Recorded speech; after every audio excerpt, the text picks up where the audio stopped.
Hi everyone, my name is Megan Carney. I'm going to be demonstrating Dreambox Learning for you today. I'm a first grade teacher and I will be showing you the first grade side of things. This is my first year teaching and using Dreambox Learning in my classroom. The program is designed for elementary students. For teachers, there is a 30-day trial period, and here are some of the prices that I was able to find for Dreambox Learning. As you can see, it's pretty expensive. However, the company requested if you are interested to please email, as the prices may vary. Dreambox is available on laptop, which is what I'm currently using, Chromebook, with the internet browsers Chrome, Firefox, Edge, Safari, and Internet Explorer. They do note that if you're using Internet Explorer, there may be a slight delay in the games. Also, there's an app for iPads that you can use as long as you have a Wi-Fi connection. You can access Dreambox Learning at play.dreambox.com. So if your students are logging in, that is where they will go. Or if your students are logging in at home, that's where they will go. My school district has a portal, however, so that's the way in which I will be logging in. I'm going to start with the teacher side of Dreambox. I'll be showing you the student side in just a moment. So once I log in, I actually come to a screen that looks similar to this. You can see that I have two classrooms here. I have my regular classroom and my mock classroom, so let's go ahead and select that. There is my student. Now I'm going to show you one specific area tab today, even though there are lots of other resources and reports that you can pull for this. I'm going to focus on the tab called Assigned Focus. Within that tab, you are able to add assignments to students. So it's not that they can have free reign of any game that is available, but you can be very select. So what I like to do is assign based on what I'm currently teaching. Notice here there's a tab for Kansas standards. I can select a grade level, so I have first grade.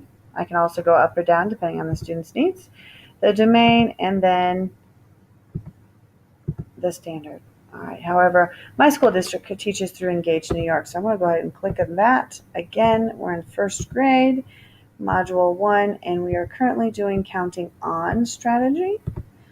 Then the next thing I need to choose is whether I want to do a short-term assignment or a long-term assignment. The difference is with the short-term, you only get 1 or 2 lessons if the student is struggling, versus long-term, they will continue to get lessons until they have achieved proficiency. Also, I can choose how long. If it's something that I just want short-term while I'm teaching it, I may only select 2 weeks.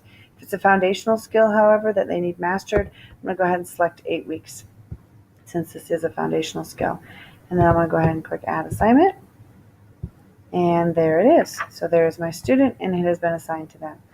Now again, students would go to play.dreambox.com, but since we work through a portal, I'll be showing you that way.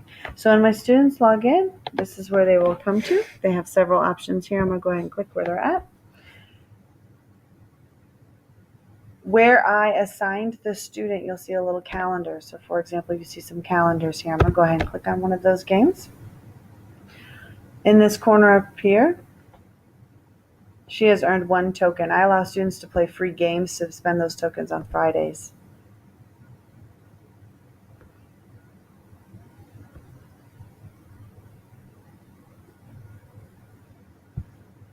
All right, so the student's job is to make equal quantities here. 5 plus 7 is 12. And then they're copying what's up here. That's 9, 10, 11, 12. There we go. Want to check it? Yay! They did awesome. All right. So again, it gets more difficult and more challenging as the games go on. If I come back to my teacher side of things, what I do get after the student plays is I'm able to view their lessons and view how well they're doing. So if she had more data and more time in here, you would see as the weeks progress, since I put it for 8 weeks, not only how long they're doing, but what lessons they've completed, how well they're doing on those specific lessons. So I can go ahead and pull a student or a group of students if they didn't understand the lesson. I can also progress students who are understanding the lesson and are needing more challenge. How I use this in my classroom is for small groups. I teach very small groups, so one of my groups is always on this, just reinforcing what I'm already teaching.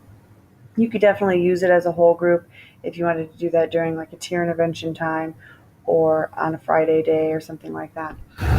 As far as Bloom's taxonomy and where does it apply on that scale, I would say this is in the apply category. However, depending on the activity that they're choosing, sometimes it will go up to the analyze or the evaluate because it's asking for them to critique and figure out why certain math problems are wrong. Since a lot of it is manipulating things, it's really nice for students to be more hands-on on a computer, not just selecting A, B, C, or D. As far as the SAMR goals, I would say that this would be in the augmentation. Although it acts as a substitute tool, it's not replacing it or increasing the task design.